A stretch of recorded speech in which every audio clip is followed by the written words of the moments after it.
Welcome to this edition of the Native News Update. I'm your host for today's program, Paul Demain. Many of the stories right here can also be found at our website, IndianCountryNews.com. Here are the news stories for the day from the Associated Press and other Native news sources.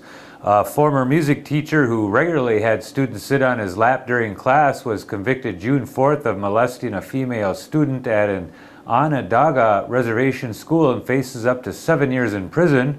Albert Skirbo was convicted of one felony count of first-degree sexual abuse and a misdemeanor charge of endangering the welfare of a child by Onondaga County Judge William Walsh, who presided over a two-day non-jury trial.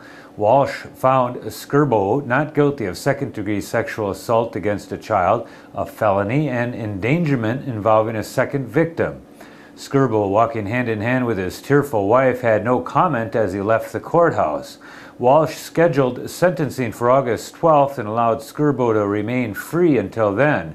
About 20 members of the Onondaga Nation hugged outside the courtroom after the verdict. A tribal spokesman said the verdict was a victory for all children, no matter who they are. Skirbo was originally charged with endangering the welfare of 17 female students and sexually molesting 16 of them. In response to some media coverage on the peaceful demonstration at Akwesasne, the Mohawk Council would like to reiterate the following information. The Three Nations Bridge crossing was closed due to actions initiated by the Canadian Border Services Agency. CBSA officers voluntarily decided to leave the Canadian Customs facility at Akwesasne Mohawk Territory, which resulted in a policy being activated which called for the immediate closure of the bridge crossing. The south span was closed and continues to be blocked to all traffic by New York State Police and U.S. Customs officers. The north span was closed by the Royal Canadian Mounted Police and the Cornwall Police.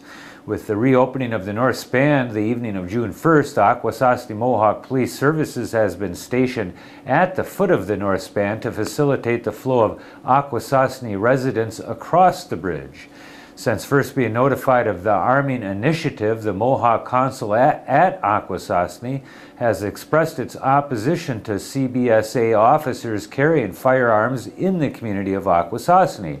MCA indicated that it was never consulted, in which the Government of Canada is obligated to do, despite the Canadian Customs facility being located in a residential district at the Akwesasne Mohawk Territory.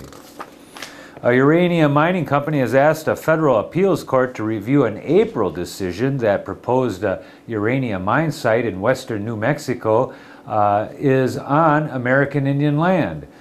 Lewisville, Texas-based Uranium Resources, Inc. said this week it asked the 10th U.S. Circuit Court of Appeals in Denver, Colorado for an en banc review of the decision that sided with the Environmental Protection Agency.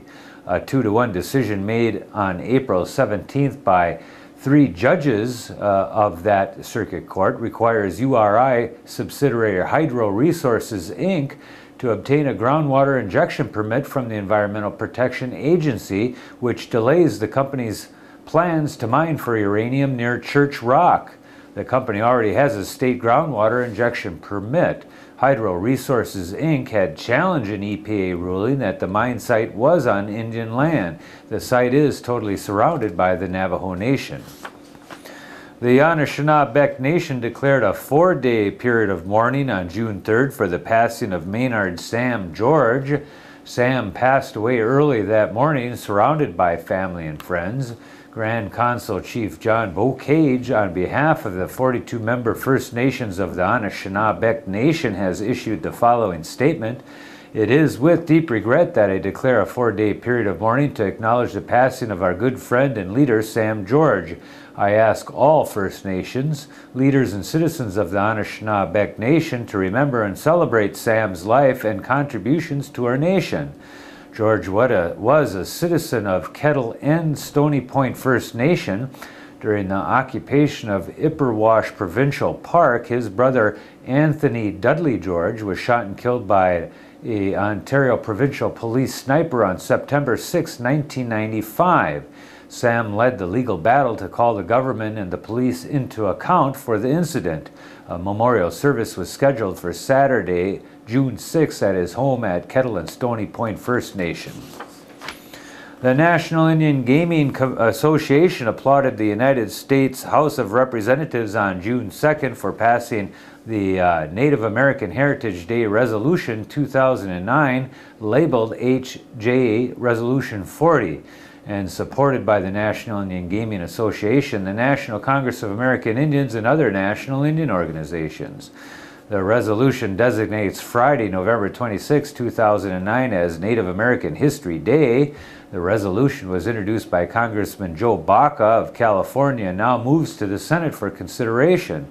Chairman Stevens said, "I'm profoundly grateful for the generations of dedicated tribal leaders who fought, despite many severe challenges, to maintain, strengthen, and rebuild a way of life that was almost taken from us. The House passage of this resolution will bring attention to those actions that nearly wiped out our Native American community as a whole." All right, there's one other little thing here. It says Dolores Pollard just got elected yesterday as the first woman chief of the Haisla Nation, and we'll try to get some more information on that news story as soon as we can. The state and the Standing Rock Sioux Tribe have signed a new 10-year gaming agreement for the tribe's Grand River Casino near Mobridge, South Dakota. Tribal Chairman Ron His Horace's Thunder and Government Mike Round signed the agreement June 2nd at the casino. The compact between the Standing Rock Sioux Tribe and the state of South Dakota was last amended in the year 2001. Tribes in South Dakota began negotiating compacts to run their own casinos after state voters approved limited stakes gambling in Deadwood in 1989. The Cheyenne River Sioux Tribe is the only tribe among the 9 in the state that does not have casino gambling. The field of candidates for the vice chairmanship of the Crow Tribe has been narrowed down to 2 men. Darren Old Coyote and Calvin Coolidge Jefferson Jr. gathered enough votes in the May 30th primary election to vie in the general election coming up on June 20th. Old Coyote received 1,170 votes in the primary, and Jefferson received 1,055. The other 2 candidates were Newton Jr. Old Crow and John Dale Dust. They were eliminated in that primary. Old Coyote, 36, recently began his second term as Vice Secretary of the Crow Tribe. The 60-year-old Jefferson is a representative for Indian Health Services. The Mid-American All-Indian Center in Wichita, Kansas is getting ready for a grand reopening later this month. The center has been closed during renovations to comply with federal laws on access for the disabled. The improvements include upgrading the kitchen, making the upstairs more accessible, and installing green lighting.